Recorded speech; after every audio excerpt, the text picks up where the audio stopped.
guess, oh, let's see, is it actually recording? There we go. It's kind of funny, the title of your album. I feel, this is it, the end of everything.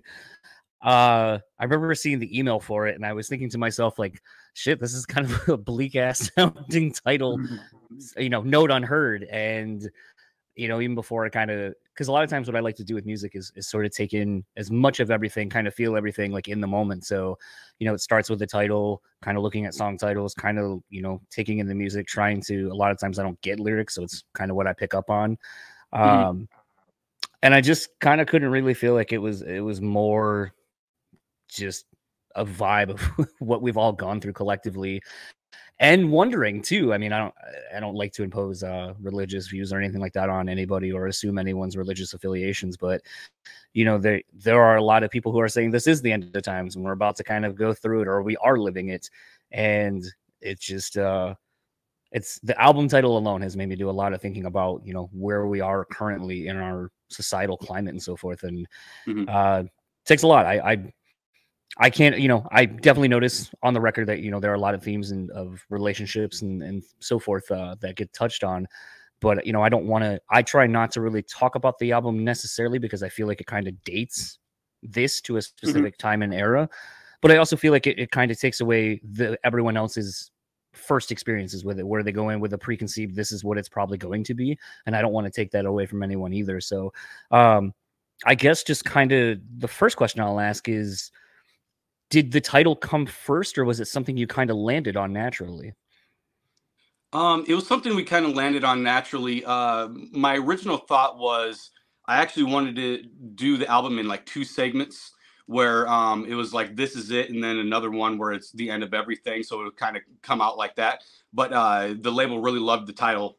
So they're just like, let's just make it one full record and just put it out as that. So that was something that we came up after we started working on the record. It just kind of fit the theme of what we were talking about, with the record and stuff like that, especially songs like Tooth and Nail and A Million Miles and stuff like that. The Last Parade really touch on like, this is, yeah. I'm not saying it's necessarily the end times or, something like, along those lines, but yeah, I just feel like, in just where we're at as people is kind of like a dark time, I think, right now, with what's going on with everything. So, there was something kind of in the press bio that I kind of gravitated toward pretty quickly. I want to grab this real quick just to make sure because it's a quote from you. So I want to make sure I'm quoting you correctly, but you write in here, as a society, we're so glued to our phones and social media. When we finally got out of quarantine, we personally needed to take a mental break from it. If you think about it, we don't even have to talk anymore since communication happens online. And that's something I've thought an awful lot about. And I know there's a lot of like quote unquote hot takes about social media and what it's done to us, but I feel like it has created this duality where you want to be in the moment because it's happening and you don't want to be buried in your phone and all that kind of stuff. But it's also a thing where at times you need to preserve the thing for yourself to be a reminder to look back on something maybe when you're down or whatever. And again, kind of thinking about, some of the words and the music and everything. When I remember reading that, I've never prosed this to someone who's written an album or a musician or whatever, but do you find that same duality is kind of happening to you when you need to create music? Like you want to write something down because, this could be a good lyric, it could be a good thing or whatever, but you also just want to kind of be in the moment and let whatever's happen for you. Does that happen often in your writing process? Yeah. And like one thing we do, especially like lyrically, we have a lyric thread amongst all 4 members, and like we'll just bounce ideas back and forth. You know what I mean? Somebody will just it'll be a song title or it'll be, something along those lines. And so we do a lot of that. One thing what we really get caught up on that I'm not good at all is and the label wants more of it, and management, everybody wants more of it, of us capturing those moments like in the studio of us working on stuff. Like I never think about setting up a GoPro or my phone on a stand or, what I mean, to capture those moments. It's just, it is what it is. And then at the end of the day, I'm like, oh man, we probably should have got some of that, you know what I mean? For content and stuff like that. So I have a really tough time trying to capture those moments because I'm just in it. I'm not a big social media guy. I mean, I have to be, you know, to some extent, but I wouldn't be an influencer or anything like that if, if it came down to it. I'm just not good at it. That whole world just befuddles me. Like, there was a restaurant my wife and some friends went to here in town, and it's like a rooftop bar type vibe.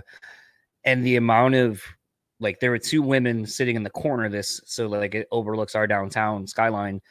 And I just remember like watching them, like they ordered like 2 or 3 different drinks, and they took different photos with them, had like a jacket, like a different shirt, and like just posting all, like just taking all these photos. And I'm like, by the time you even sip that cocktail, which took about 10, 12 minutes to make and get to you, it's going to be watered down. It's not going to taste like, I don't know. Like, I just was like, you're fucking missing the whole point of like all of this. Like, take it all in. And then I heard one of them go, oh, I've been so bad. I haven't posted. I got to post stuff we did from like yesterday. And I'm like, it sounds and looks so exhausting to have to try to quote unquote keep up with like being an influencer or whatever. And I don't even know, like, I don't know, like, you listen to some of these podcasts sometimes with people who like, you know, the comedians and so forth, and it just sounds so tough. Like it's like a whole other job inside of the job that you're actually being, you know, a professional for. Like, I just don't know how people do it. Yeah. And that's what's hard for me to separate, you know, like to dive into that world of like, you know, like Miles, our drummer, he's pretty good at it. So like when we're on the road and we're on tour and everything, that's like, Miles, this is your job. You know, you just make sure that you get the content and all that stuff. And just I can't wrap my mind around just constantly being on the lookout to get, you know, the footage and all that stuff. It's just it never crosses my mind. It just never crosses my mind. You know, occasionally I'll catch something that, you know, we just got off tour with Memphis Mayfire, Norma Jean, and then I'll take guys, let's get in and take a selfie before the show, or like whatever, you know what I mean? But it's very far and few between that I actually think about it, you know? And it's so funny because like Corey from Norma Jean and Maddie are the homies. So it's always funny because Maddie is like so good at that. And I mean, like, it's kind of a trip because when you see like how bands now, you know, I just kind of like laugh sometimes when I see bands that it's like you're barely sometimes making it as like the opener of a package tour. And, you know, Dirty Secret, sometimes you have to buy on.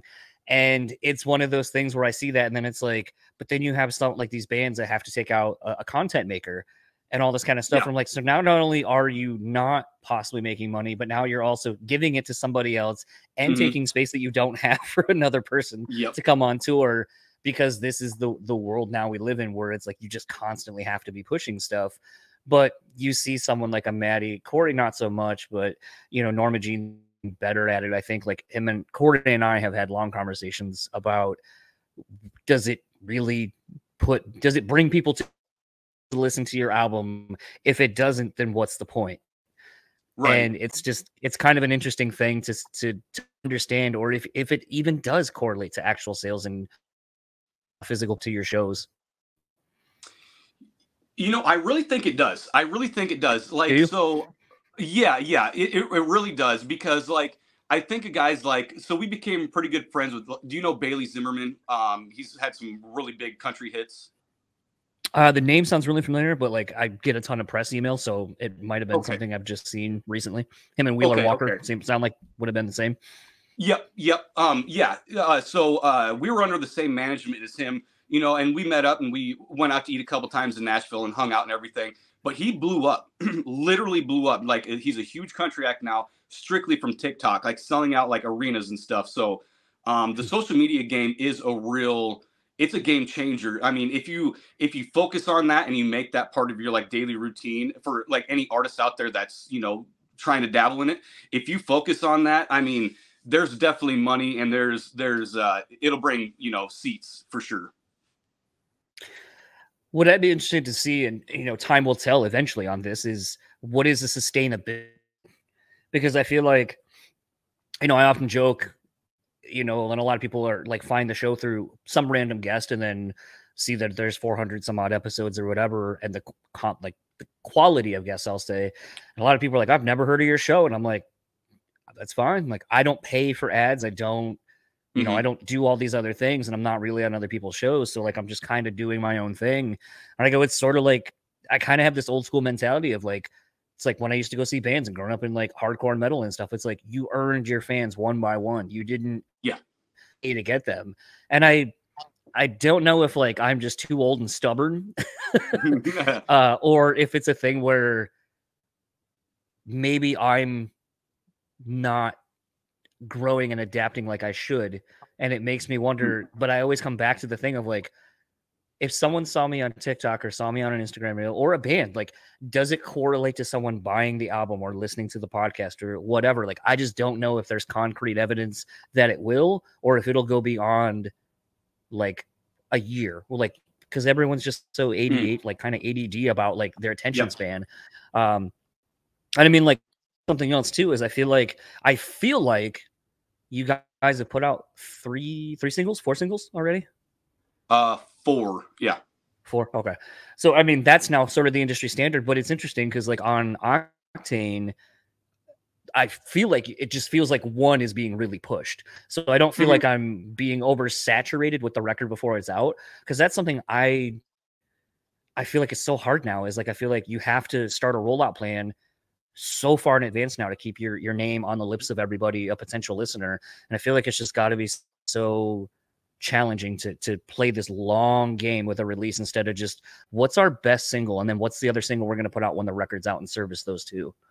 Yeah, because that's what we did when we did the Rises Equals record. You know, we released Brother, and then we released the record, and then we had some singles off that. But anymore with the way content is consumed, you almost like every month has to be like a release of a song, you know what I mean? Just to keep that content, you know, going. And you know, we shot 5 music videos for this record, a graphic video for Jack and Jill. I mean, we did a lot of stuff that would, you know, keep the viewers, you know, on YouTube and everything. So it is definitely a long game. It's different than it used to be. Well, I mean, we released the singles, but we really released them just to keep people talking about us. But we were really just pushing a million miles. I mean, that was our, you know, the radio single. So, yeah, that was a different kind of, you know, route that we went with that to really coming up to the record. I don't know. It's just strange anymore on how to release music. You know what I mean? Everybody does it kind of differently. And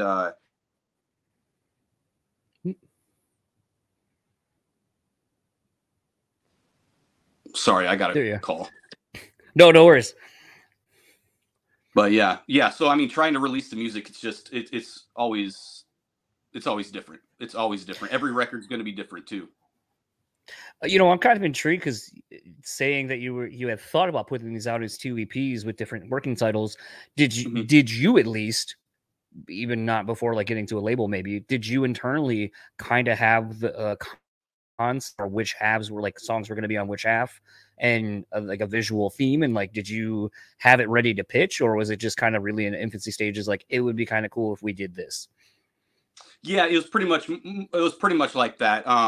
I didn't really have a concept of what it was going to be. We didn't even have the songs, you know, fully written at that time. I just brought it up as a concept while we were doing the record. So, but I thought it would have been kind of cool, just because then you would have had 2 major releases, you know, throughout the year, and you know, done it like that. I thought it was going to be a better concept, you know, just for that content. But I know it's something we're going to dive into and probably do on the next record.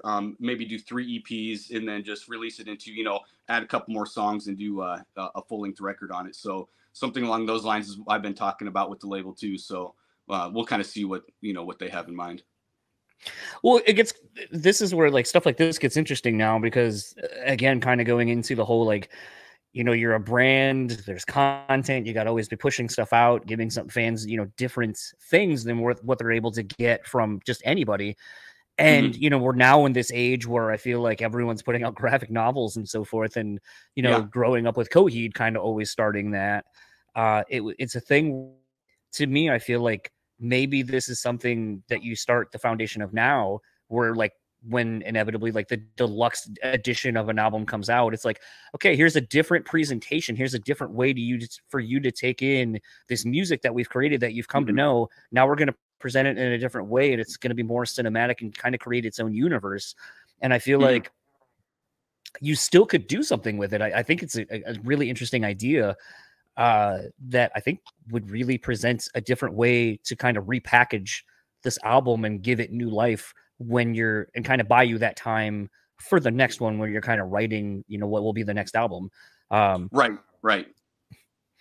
But Well, I don't know, like, good. I agree because we talked about doing stuff like that as well. You know, because we could actually do, I mean, like put out a coloring book, put out, you know, something along those lines, you know what I mean? Where it doesn't necessarily have to be just a graphic novel, have some of our quotes and then just have it be like a coloring book, you know, stuff like that. We talked about doing stuff like that. But I think one thing, because we're sitting on about like 6 songs that we didn't put on the record. And one thing I do want to do close to the top of the year in 24 is I think we're just going to do a self-produced, self-released record. I mean, under Spine Farm, but just have it be something that it's just like it's just me and the boys. We just, you know what I mean. No studio, no nothing like that. It's just what we do. You know, like our own production, our own recording, and all that stuff. So I think something like that would be pretty cool at the top of the year as well. Just kind of keep that momentum going, and you know, into the spring and late winter kind of touring and all that stuff. So I think it's something like that would be cool too. Well, I think the thing that is nice about doing stuff like that is because of the traditional album cycle now of usually it takes however long to write, record, and honestly, it seems like anymore we're on a 5-6 month waiting window for vinyl to show up or Yeah. random touring to line up with the release of a record. So there's obviously something to promote on the road, but it becomes this thing too where I feel like it gets tough because when you're in that consistent like 2 to 3 year album cycle of record, tour, pre-pro, demo, whatever, that potentially if you're demoing something now already as the record you're about to put out is already done and been done for a while, you're already probably writing stuff now.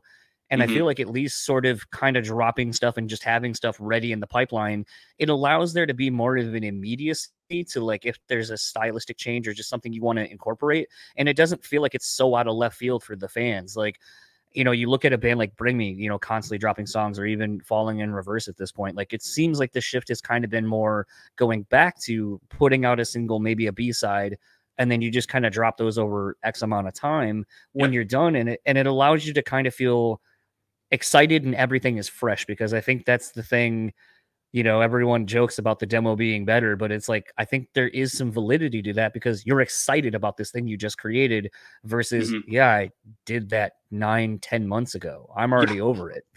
Yeah, I've heard it 1,000 times already. Yeah, exactly. You know, and like we sat on the record for quite a while. We needed the exactly like you said, the touring and everything had to line up, you know, for the release. And now and talking about vinyl is it's so hard to get anymore because it is like a 6-month wait, you know, and like we just had to order like 1,000 vinyls, but they're not going to get here till September now. And it's just like this whole thing that it was like the pre-order thing, but it's just like, it's super annoying. It's super annoying. I wish there needs to be a couple more vinyl companies to pop up or something like that. I don't know. It's just because there's a big demand for it, you know? So if somebody's gets the tools, gets the equipment, I think they could be rolling in the dough, you know? But yeah, it's just a hard industry with that anymore. I mean, because you got guys like, you know, who did it? Was it Adele? If you're talking about, I was gonna say Adele pushing, but Adele and Beyonce pushing to the top, and then the big thing was that all the Adele records are now in like Goodwill for like $5, and it's like she indirectly, because that was a big thing. Is everyone like I remember like Joss talking about how like a Hatebreed record, they were waiting because Adele pushed everybody out so they could get all these records made for a worldwide distribution, and then no one fucking bought them. And they're like, so you delayed so much of the music industry and affected so many like quote unquote smaller bands and so forth that rely on these things for their livelihood, for touring and so forth. And you just, for what? So it could end up in a Goodwill bin and no one bought them anyway? Like, right.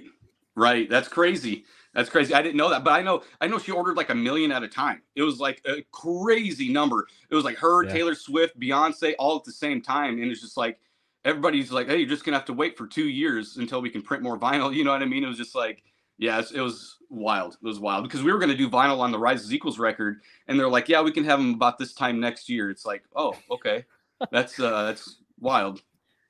Yeah, I pre-ordered the last two Aaliyah records because she's one of my favorite artists, and they were finally released and not $1 million to get a original variant, and it's almost 2 years.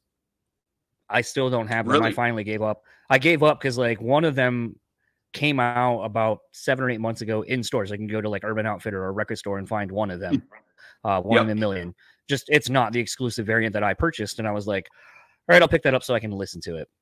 But the Right. self-titled last record she put out, still not out. I don't have any of the records. I'm essentially out like $120. So finally I was like, I'm fucking done, dude. Like it's been 2 years and you just keep giving me this bullshit. And I don't understand how you can have one copy, but you can't press while you're pressing them, can't press this variant out of 450.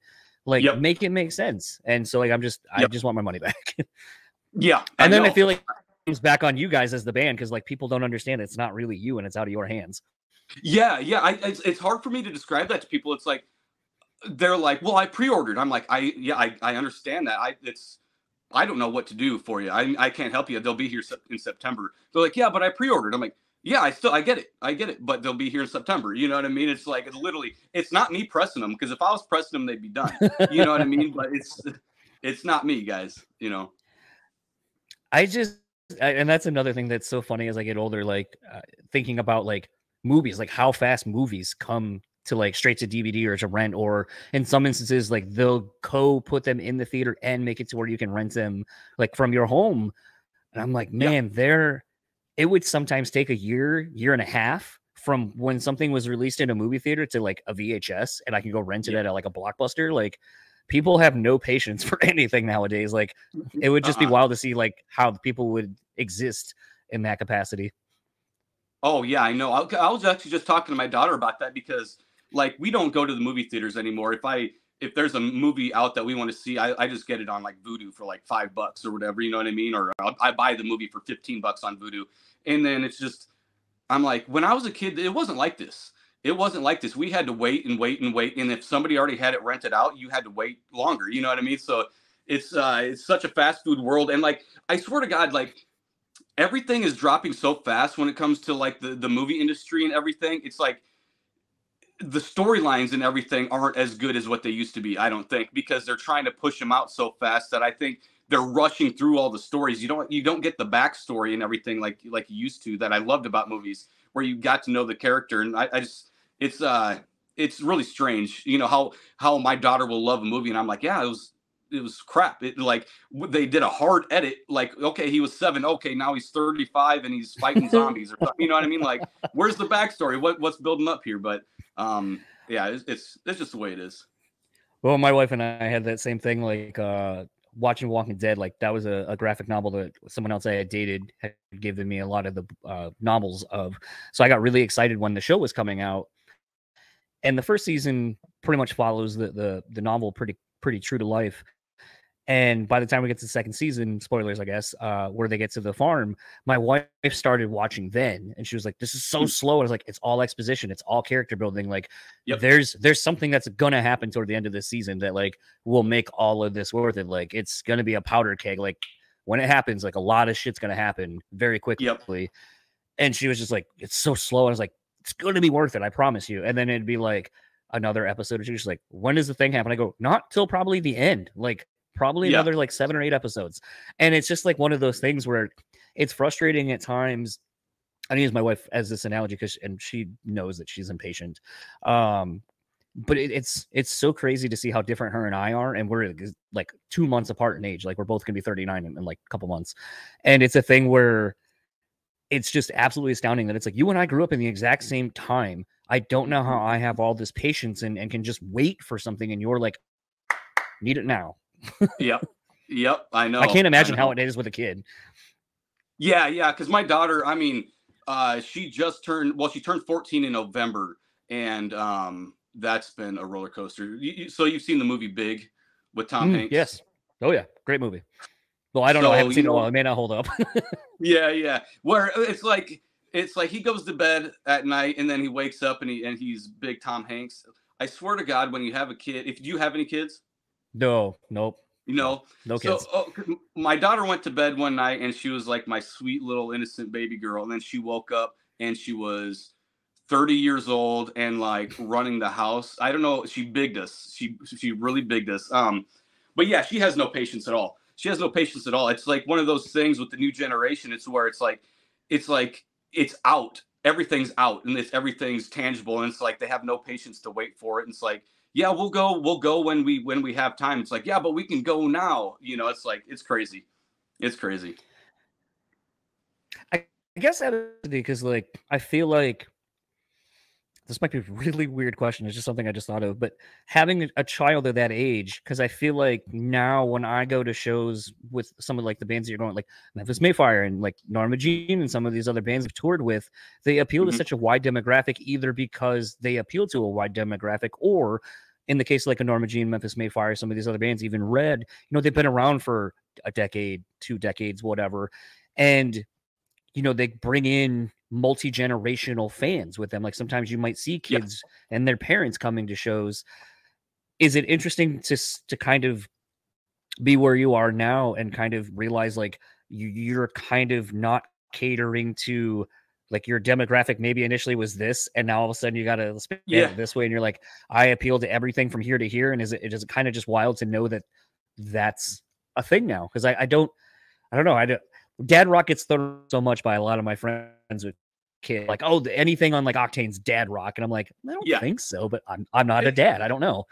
Yeah. I don't think so, but I am a dad too, so I guess I don't know.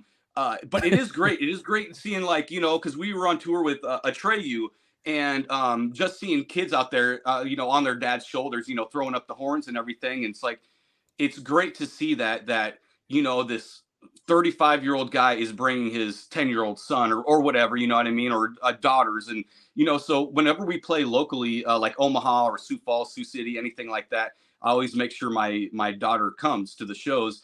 And it's, I never think about it at the time, but every time she's like, oh, so and so's here, so and so's here, and it's like it's a group of, you know, like 10 teenage kids, you know, and I'm like, oh man, I guess I don't even realize that half these kids are here most of the time. It's just like they're just out there rocking out with everybody else. So it's cool to see that is such a, it's a tight group that always comes, these younger kids that are at these shows. And when I'm out there, I'm pretty much, I get rid of everything I have, because I'm like, if I see a 10-year-old kid out there, 9-year-old kid, I'm like, hey man, here's my hat, hey man, here's my whatever, you know what I mean? So I'm walking out of there like just a t-shirt on, because I gave everything away.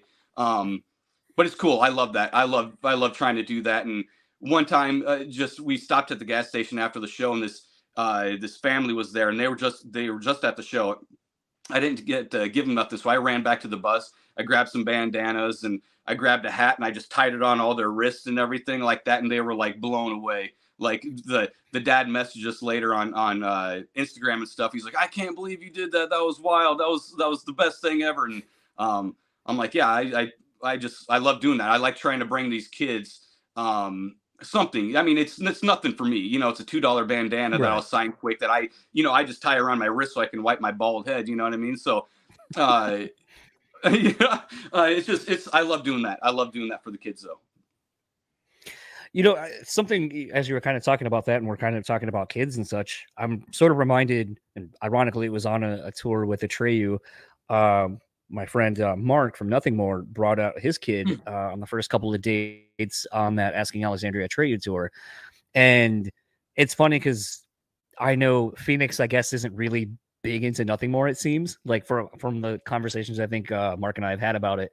But he's big into Atreyu and was like really excited to see them. And it's something I don't really think of because, again, I don't have a kid. So like when I hear these stories in my head, it's probably how like I assume like my wife is with the podcast. Probably never listens to any of it, and that's fine. Like I don't do it for her. But it's funny that our closest ones kind of don't really care so much about what we do, but they love the other byproduct of the people that we see, our friends with, whatever. Is your daughter interested in your band? Does she enjoy what you do? Or is it sometimes like that same thing with like Mark's kid where it's like, holy shit, you're touring with Atreyu. I love Atreyu. Or, hey, you're playing with so-and-so. That's so cool. Yeah, you know, she does love that. But she's a big fan of what we do, which is nice. And like honestly, on the song Tooth and Nail, the choir of girls singing in the first part of the song is my daughter and Zach's two daughters. So Oh, okay. we incorporated them into that level and stuff. And she's trying to convince me to give her her friends bass and guitar lessons, so because she wants to start a band so bad. So yeah, she's really into it, and it's really cool. But you know, when she comes out and I'm like, hey, you know, hey, me, this is Mark from Nothing More, or this is, you know, Chris from Motionless in White, you know, shake his hand, you know, whatever. So she's always starstruck with stuff like that. So, but I think that's super cool too. And she's always like, oh my God, I love this band. You know what I mean? So it's really cool. There's moments where it's not often she thinks I'm pretty cool. So those are kind of the moments. Well, I think it's like I get it on some smaller levels, and I try to, it's very much like what you were saying, like where you kind of try to bring other people into it or do something or try to give people a thing when you can, because like and it sounds so kind of like shitty for me to say, because it's like I'm not in a band, I don't do the thing, but through doing this and making a lot of friends in the industry, I get a lot of really cool opportunities and things that like I joke at times, like going years ago to see a trio in Memphis Mayfire, and they were doing like their meet and greet, and then like people paid to hang out with them, and then it's like, yeah, as soon as they're done with that and doing the Q&A, it's like I'm gonna go hang out with Patrick from Iceland, I'm gonna go hang out with Porter, like these are my friends, I'm just gonna go hang out with them. And it kind of just puts it all into perspective at times where you're like, this is a really cool thing I get to do. And there are a lot of people who would like literally would pay lots of money to have these opportunities. And I kind of need to be a little bit more aware of it, but be, when I can, sharing those opportunities with people, sharing those experiences, because they are, you kind of grow to take them for advantage sometimes. And it gets interesting to kind of like, you know, very recently, like there was actually Memphis Mayfire played a festival here in Grand Rapids, and I was hoping the package was coming through because I haven't seen Corey in quite a while, and I was interested to see you guys as well. And I don't know what you and Norma Jean did on that off day, but it was interesting to kind of just think about and have some friends come out and kind of have like the VIP at a festival where it's like, yeah, here's like the VIP you can be in, but then with our media passes, we can get here, we can go do this, we can hang out with people, we can be side stage, backstage, whatever.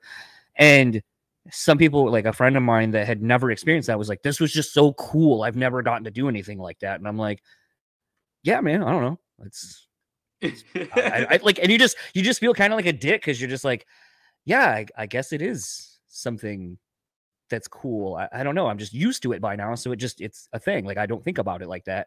So I think to experience that excitement through other people's eyes can be really interesting, and I think can kind of keep it fresh for you as well.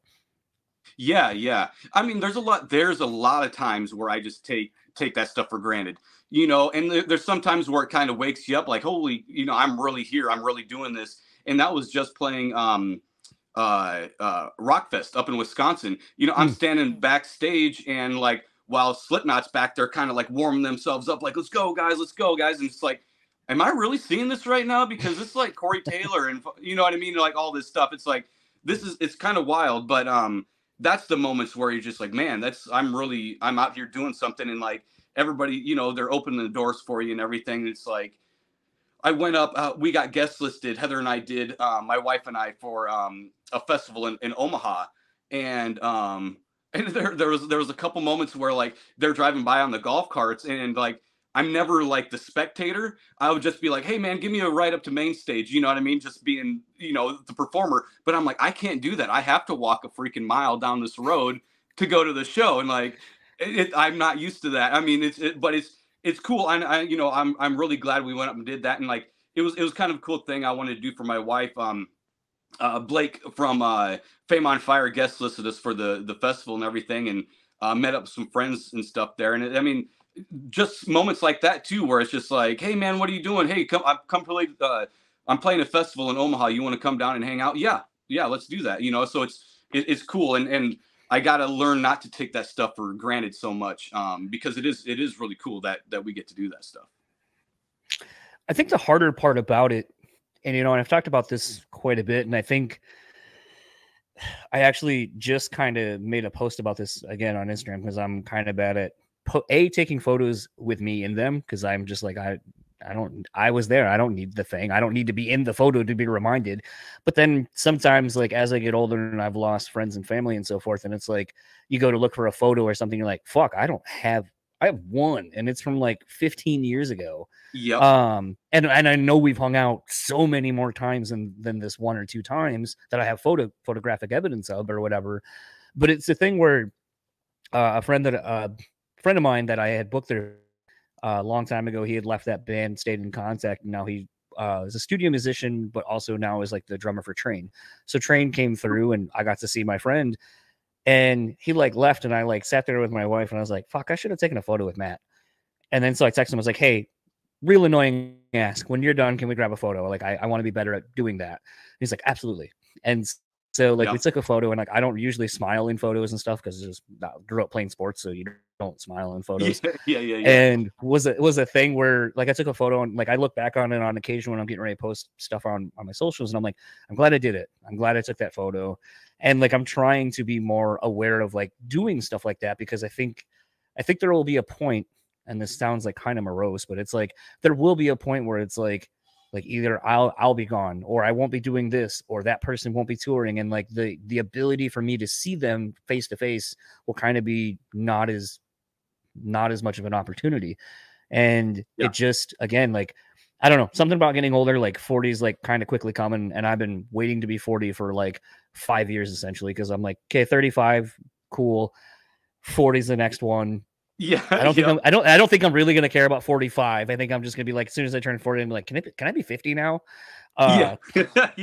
And that's the thing, is like I don't want my life to just pass me by. Like I don't wish to just, like, Big O is a great example. I don't wish for my life just to go by me. But I also understand that it's like, as things happen, it's like, this is just my life, and it gets harder to remember to kind of take yourself out of it for a minute and just kind of appreciate literally what's going on around you, and to be present and cognizant of everything, and be thankful for it, because it can be gone in an instant. Yeah.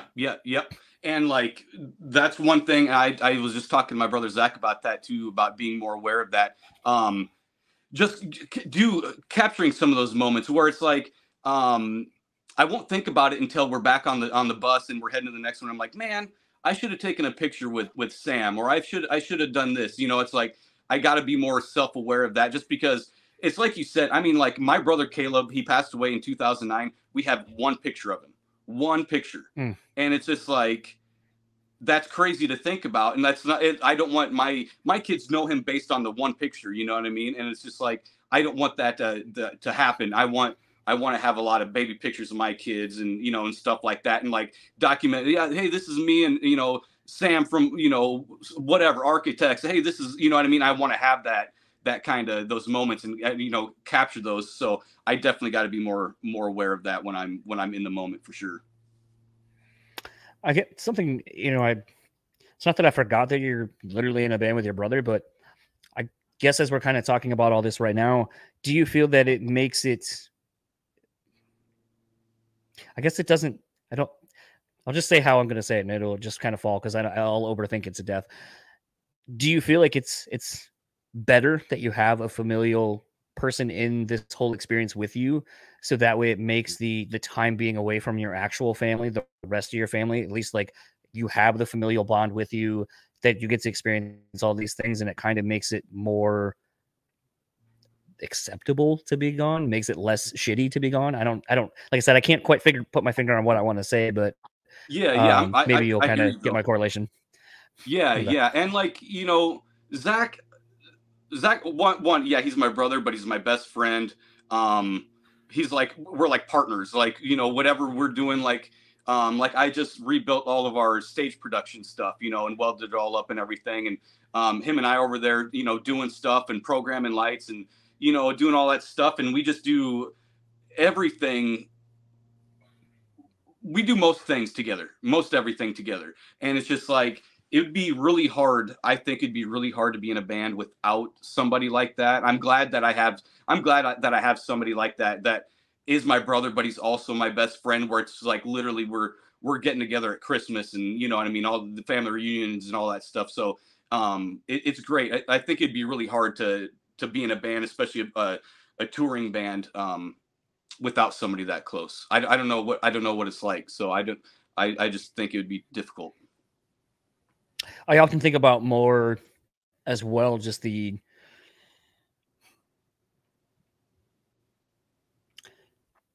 say, and it's gender aside, essentially that when you have a band and you go make a go of it and so forth, and you do all this, essentially you are, you're in a committed relationship. It's like a marriage. You kind of learn each other's quirks, what makes you tick, like, the highs, the lows, everything in between. And I feel like it's like, obviously not a lot of people get to do it with their actual family. So I feel like it kind of sometimes either the highs can be even higher because you're like, we literally dreamed about this like when we were growing up, and we did, whatever, listening to this record, whatever it was. But sometimes I also wonder if it's like, does it make it harder at times too? Because you're like, fuck, I just wish I like had my own thing for like a little bit, like without like you being here.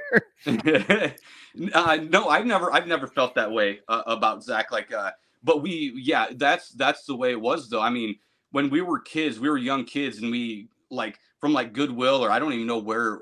I'm not even sure where it came from, but we had like a VHS tape of Nirvana Unplugged, and we'd sit there and we'd watched it every single day after school, and like we wore it out. I mean, you couldn't. It was just like, fuzzy screen. After a while, it's like we literally wore the thing out, and we're sitting there like, yeah, we're gonna do MTV Unplugged someday. We're gonna do, you know what I mean?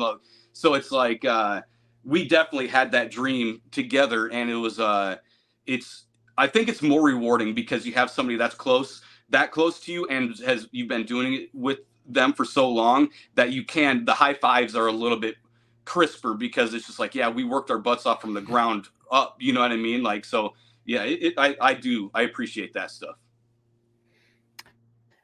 I feel like something like, it's funny because the only other time I've asked this was with Jason Boyd from Audio Vent, Brandon from Incubus's brother, and I asked this question, and it was funny because on the YouTube version, someone commented, and I'm like, you totally missed the point of what I was saying, because I was like, growing up, it's interesting to see, and parents being very supportive, not saying that the parents aren't supportive of their kids, but having parents who are supportive of their kids, like getting into music at a young age, traveling with them to go take them to shows, letting them tour maybe at a young age where it's kind of sketchy and a lot of, question marks. And so I was like, what was it like kind of growing up in an environment where it was kind of encouraged and like fostered this relationship with music and finding yourself and so forth? So I guess, I would like to ask the same question, since you went through it, obviously both you and your brother living in the same household. What was kind of the environment growing up for you with your parents when you started going down this, path of wanting to tour and be a musician? Yeah. Well, my dad's a good drummer. My dad has always been a really good drummer. He never played in bands or anything like that. But when we were young kids, and he bought us our first trap set and everything, he bought us our first drums, and just because we were playing with this kid in high school and he just refused to buy anything, and my dad's like, I'll buy the drum set, you know what I mean? Because you got to be able to play good gear and all that stuff. So so he was always encouraging with it. My mom was like our biggest fan. She always bought so much merchandise from us, because I don't think that woman ever wore anything besides a Saul shirt. You know what I mean? Like, that's just the way she was. But it was always great when you go to do the reprints. yeah.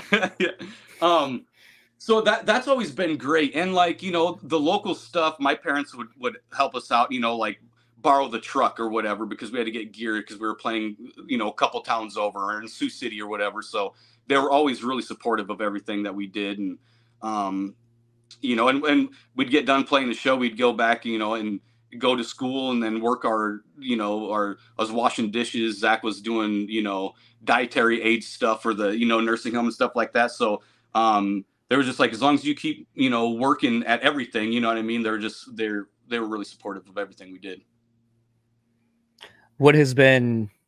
Is there a moment for like a show moment or whatever that stands out where, you're playing a show and like parents are there or whatever? Like, is there like one moment where you're like, I remember this show so vividly, this moment so vividly? Yeah, I really do. Okay, so we were playing, we were down in Iowa City, and my dad doesn't come to a whole lot of shows. He's usually just working, or you know what I mean, just doing his thing.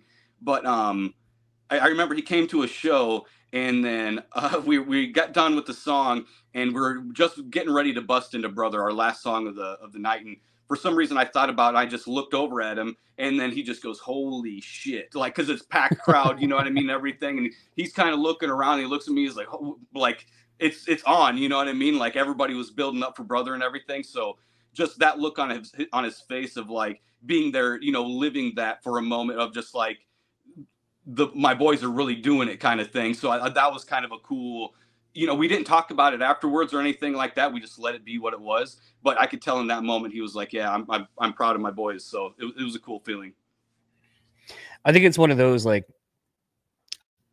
and it's so weird again, like just how sometimes life will pan out and things that you, again, trying to just embrace being a fan of something and admitting it, you know, watching like the Killswitch DVD where like they focused and there's like a whole part of the DVD about, you know, Joel and Joel's mom basically, and how because they used to practice in their house. And so they're like talking about like, oh yeah, Joel's mom's the greatest. She'd make all these cookies. And they're talking to like Scott Lee, the promoter at like the Palladium and other bands like, oh my God, her cookies are great. And she'd make us all this food and blah, blah, blah, blah, blah. And, you know, it was kind of weird fast forwarding, like getting to be friends with Tyler, like Joel's brother.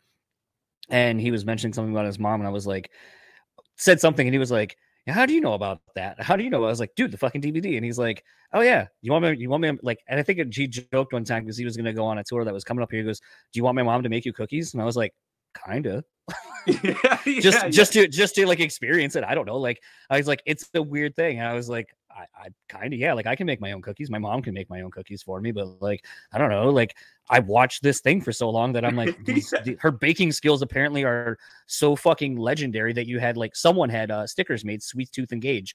And then I remember he like found one and cool. sent it to me. And I was like, cool. Like it's something that's so stupid, but like, I love when it kind of becomes more of this thing. It, you know, like I said, bands in the thing are a family, and you know, even something I think, and correct me if I'm wrong, you call your fans equals, right? Yep. Okay, so I mean, it creates that kind of same dynamic where essentially it's you're not fans, you're not, you know, you're kind of friends, you're a part of all of this. All of this doesn't happen without you, and so to kind of be involved in something and kind of feel like a part of a scene or a community, more to the fact, it's a lot of fun, and it's, again, I guess it's kind of the overarching theme of this thing is just kind of being appreciative and understanding like why this journey is awesome when you step back and look at it. Yeah. Even though I joked that, you know, it's the end of the world. It's the end of everything. Yeah. I mean, yeah. Well, I mean, one thing we definitely try to do is bring a definite camaraderie and like a family kind of atmosphere when we're playing shows and seeing the fans and everything. And we definitely, after every show, we try to make it a point to get back by the merch so we can shake hands and sign stuff and all that stuff. We want it to be, you know, the term the equals, it really came just from that kind of attitude of like, we're not going to do anything without you guys. I mean, you're a lot bigger part of the band than I think they realize, and that, you know, they're like fangirling or whatever on you a little bit, and it's just like, hey man, I mean, like, you're a brother, man. Like, you know what I mean? It's like, we're cool, man. I'll shake your hand and I'll hug you or whatever like that. And they're just like, oh my God, you know, it's like, no, I mean, you can come over to my house. My wife's making lasagna. You know what I mean? Like, it's fine. But it's cool. It's cool. Definitely trying to have that vibe of like family and like togetherness is definitely what we try to do. Kind of as, I hate to cut it short, but my wife, I can smell the steaks that she's cooking right now, and I'm getting very, very hungry. You know, I feel like, you know, you got, and again, correct me if I'm wrong, you know, your last record before this one that's coming out, pandemic happened basically right when it was about to drop, so you didn't really get to support it.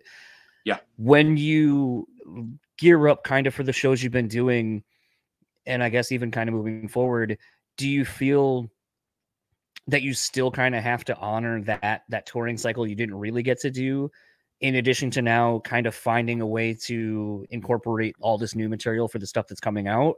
Or are you just kind of focused solely on, you know, the new thing moving forward? No. I mean, because definitely, I mean, there's going to be staples in our set that we can't ever get rid of. You know what I mean? Like Brother, King of Misery, stuff like that. You know what I mean?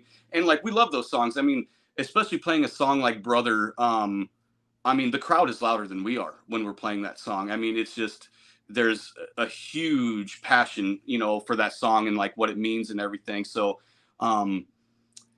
we definitely felt the, you know, we were supposed to be out to, supporting Hell Yeah and All That Remains and Butcher Babies, you know, to support the record on the release.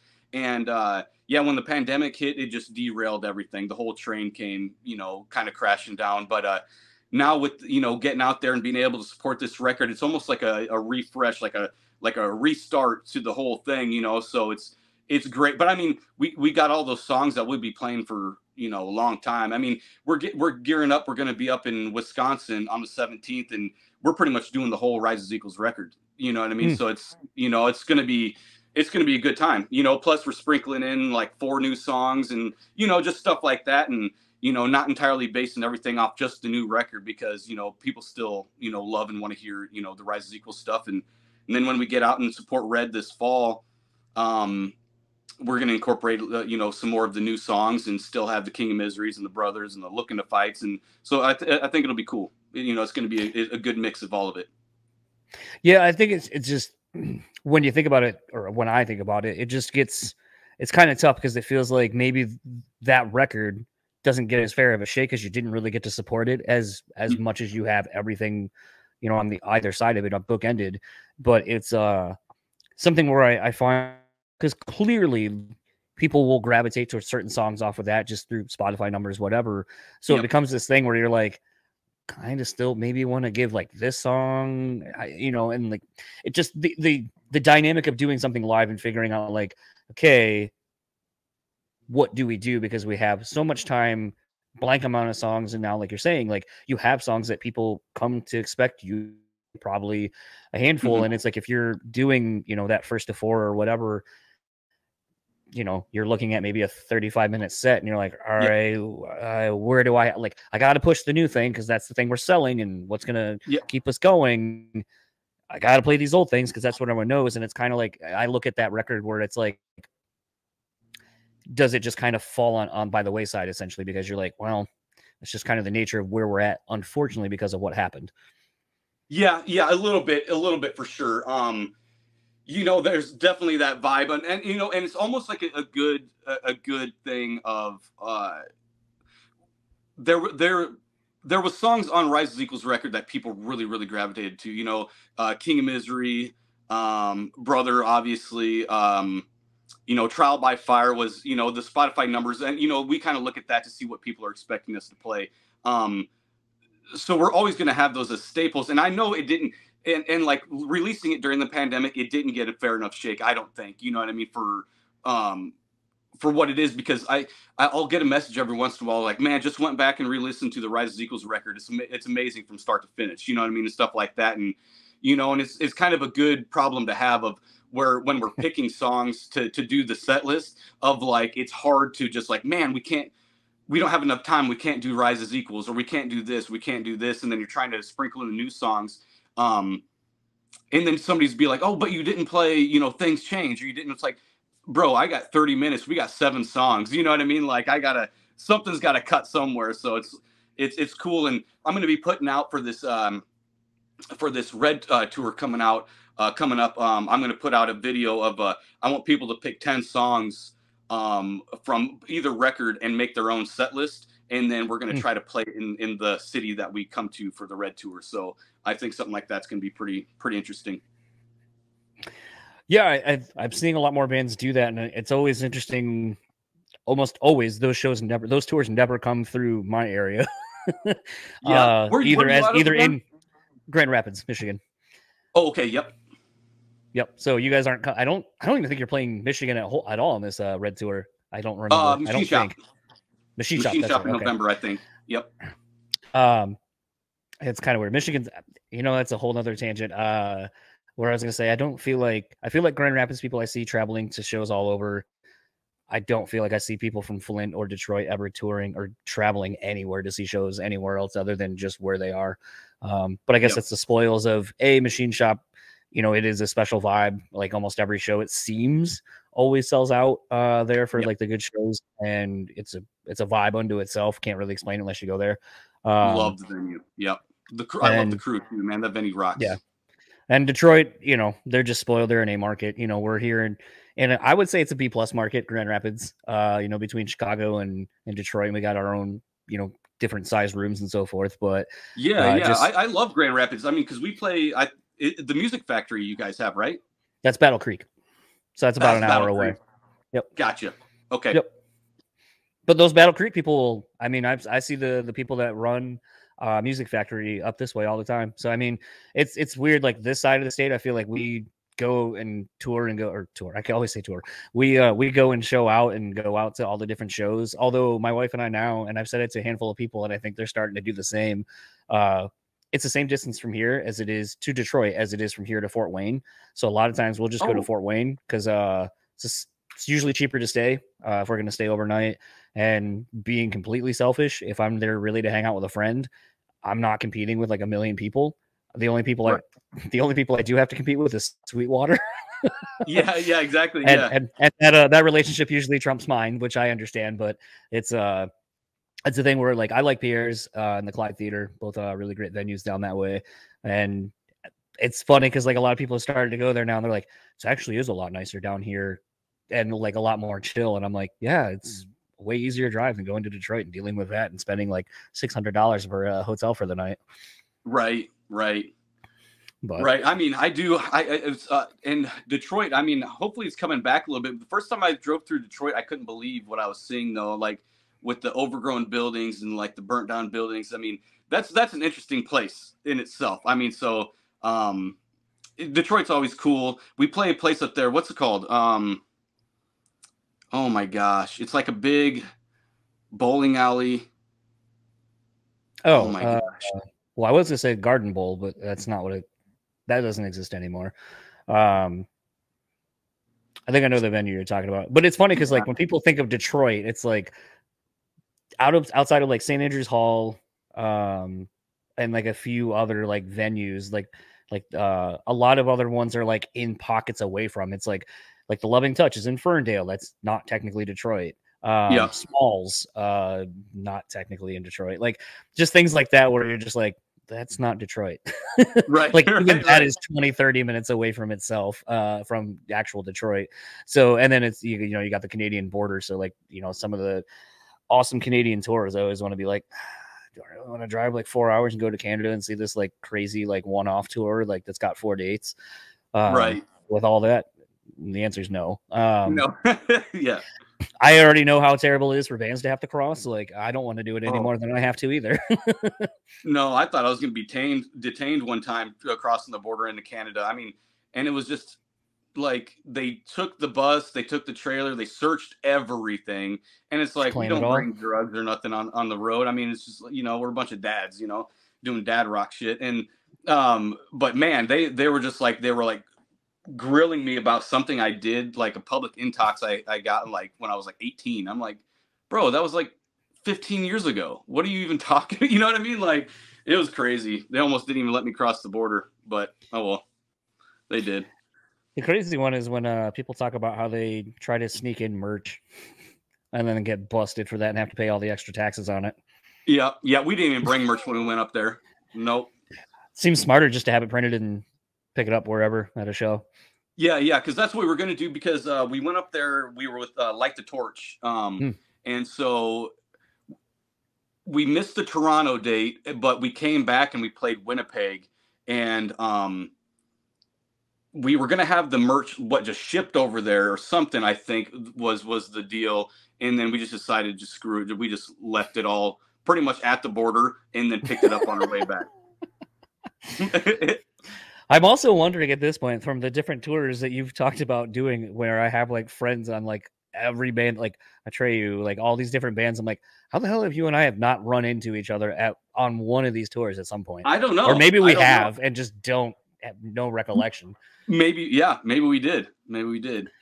I'll have to start looking back through the tours and figure that out, because it's like, yeah, between half of the bands that like you've talked about, I'm like, those are my friends. Like, how have I not met you? Because usually, especially like at Chae, nothing more, like those guys are always good at when we're hanging, like introducing like, hey, this is so and so from this band or whatever. So kind of shocked as we've been talking, like, how the fuck have we never like been introduced from any of the people that we both seemingly know at the shows, especially since most of them have come through Grand Rapids or Detroit in the last 5-6 years, almost the tenure of the band. So at that point, it's like there's kind of no excuse as to how I haven't met you at this point.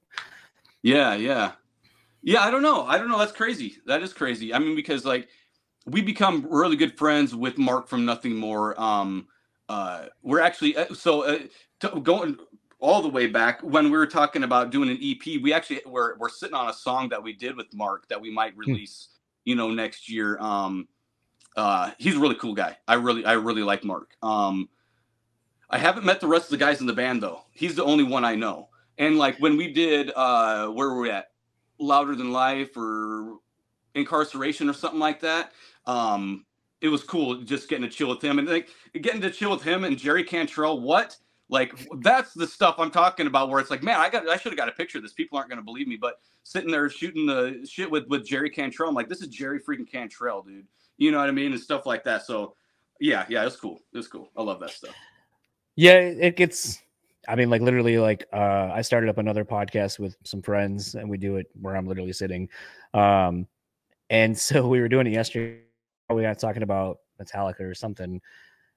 I don't remember this got brought up, but I was like, yeah, I kind of made a joke and lucked my way into being guest listed for the Metallica show coming through because Ice Nine's on it. And so yeah, it started with my wife and I going, oh, that's on like a Sunday. We should just go buy tickets and go see Patrick. And then my wife's like, well, could you ask? I was like, I don't know. That seems like a really big ask to be like, this stadium tour, you're the opening band, and it's fucking Metallica. Like, I don't know. That feels too, I don't like asking for guest list shit. That feels like way too big of an ask. So I was like, let's look at tickets. And then she was like, well, how much do you think floor tickets are? And I was like, oh, probably expensive. Like, I go, probably expensive, like $500-$600 expensive. And then I looked and they were like $2,000+ and I was like, oh my, and I was like, kidding. I was like, no, I was like, maybe I'll just keep an eye on for like nosebleeds or something and we'll just go. And then we can plan like an IKEA trip around it because IKEA is out that way. And then I sent a screenshot though, because I've been drinking. So I just thought it was funny that it's like, here's how out of touch I am with Metallica cost of tickets. And then it ended up being a thing where Patrick's like, dude, I'll just guest list you and your wife. It's fine. And I was like, really? That'd be so appreciated. And I was telling my friends, they're like, oh, have you ever seen Metallica? And I was like, no. I was like, I'll probably stick around for like maybe 1 or 2 songs, maybe 3, and then just fucking bounce and try to go hang out with Patrick around town or whatever. And they're like, what? You're gonna stick around for Metallica? I was like, nah. I was like, I'm not. Like, I was like, the whole reason I wanted to go wasn't to see Metallica. It was to go see my friend. I was like, Metallica just happens to be there, but I was like, I don't know. Like, I would rather spend the time that I don't get to hang out with my friend very often and hang out with him. Metallica will probably eventually come to Grand Rapids, and if I really want to go, I'll just go then. Yeah, but I was like, I don't know. Like, I don't know. Like, and so it was funny. Like, everyone's been kind of giving me shit. They're like, I can't believe you would just stick around for like 2-3 songs of Metallica. Like, there's just some blow off band. And I go, I don't know, man. Like, I was telling my podcast sponsor the other day, and I fucking blew his mind because I was like, Metallica is equivalent, and this doesn't take away anything from either of the things I'm comparing, but like I go, they're essentially the Star Wars of like hard rock metal. And I go, you don't even have to actively go out of your way to listen to them, to know all their music, to know who they are, what they've done, probably can do all of the hits they're going to play. And I go, like, dude, Mandatory Metallica was a thing on the radio. Like, you didn't even have to, like, you didn't have to be a fan. And so, like, I made the comment about it, and I was just like, I don't dislike their music, but I just don't ever feel the need to go out of my way to actively listen to it because it's always somewhere. Someone's talking about it. Someone's playing it. And then right after I was texting him, I was walking my dog, and someone drives by like 20 minutes later, blasting Harvester of Sorrow. I have never listened to that record, to listen to Harvester of Sorrow on my own. I know it because of it being played by everybody. Same with Star Wars. I've never seen Star Wars. Never seen a Star Wars movie. I think they've been on in bars that I've been at on mute. But it's like people talk about them so much in the pop culture and the zeitgeist that I know so much about it, and I can talk about it not at length necessarily, but I know enough that I can be in a conversation with someone and can be like, and that's part of the problem. Like, it was kind of forced on me. I don't care. Like, it just is. It's a thing that exists, and I know about it, and I don't feel the need to be a participant in it. Metallica is kind of the same way for me, where I'm like, yeah, Metallica's cool. They got some great riffs, good songs. I don't know. Do I feel the need to sit there for 2 hours and watch them? No. Right. I would like. I'll do it just to say I saw them. $2,000. Yeah, not for $2,000. No, thank you. I could knock the wall down between two of my bedrooms for that price. I know. No, thank you. That's new doors. Yeah, exactly. That's what, I talk in those terms all the time. It's like, yeah, but that's whatever, you know what I mean? Because generally if we're not playing the show, I don't go to a lot of shows. I really don't know why I don't go to a lot more shows, but I'll go if I'm guest listed. You know what I mean? If somebody calls me up, hey, we're going to be in Sioux City, we're going to be whatever, you should come down here. I'm like, yeah, sure, I'll come down. But I don't generally go out and spend money on tickets or just going out in general. See, my wife and I are like kind of terrible because we'll feel an obligation to somehow give, like, I spent $75 on a Train hoodie. And I was like, I don't know. I got guest list. I got 4 tickets, and then all my friends bought me the other couple we bought all of our drinks and shit. And I was like, I don't know. I feel like I should spend some money on something. And I was like, and in my head, I was like, oh, it's going to my friend. I'm supporting my friend. And I was like, what the fuck? Like at that point, you're playing like an outdoor sold out amphitheater show. I really don't think my $65 is really gonna like affect your bottom line. Just like, but it is nice because I know a lot of the venue people here in town that, from the intersection and 20 Monroe, the joke is like, you and your wife are the best people to guest list or whatever, because you spend money at the bar, you'll buy merch. Like the amount of money you spend on free, like my wife and I joke all the time, like the amount of money we spend on free shows is more than the tickets would have been anyway. Yeah. But you're paying it forward. Yeah. And there's a couple guys that where I just know, like, if they'll hit me up and be like, hey man, I'm coming down to your whatever show, and then I'll just guest list them because I know they're going to buy at least $100 in merch. They're going to buy drinks. They're going to, you know what I mean? So it's like, yeah, man, you're an easy one where it's like, if you say you're coming, you're on it, it's no problem. So those are the best type of people to guest list, because because you just saved them, $100 of getting into the show or whatever, and they're going to spend $200 at merch and then buying you drinks and then taking you out to eat, and it's just like, yeah, you made up for it tenfold. So it's way better that way. Yeah, 100%. All that said, though, last question for you: where can everyone find you, or anything you would like to plug online? Everything you need Saul related is at saulofficial.com. It's got all of our streamings, all of our merch. It has all of our social media. So anytime you message Saul directly on any sort of social media, it goes directly to me. I reply right back to you. So yeah, just make sure you are checking out the new album. This is at the end of everything, and give it a spin. And hopefully we catch everybody out at a show out supporting Red this September and November. So that's about it. Hopefully we'll be able to do one of these, just even not on record, when you guys come to Grand Rapids. I'm probably, winter around here gets a little tough because you never know what the weather's going to be. So you're like, I don't want to commit to driving or doing something, and then it's a blizzard, and then you're like, nope.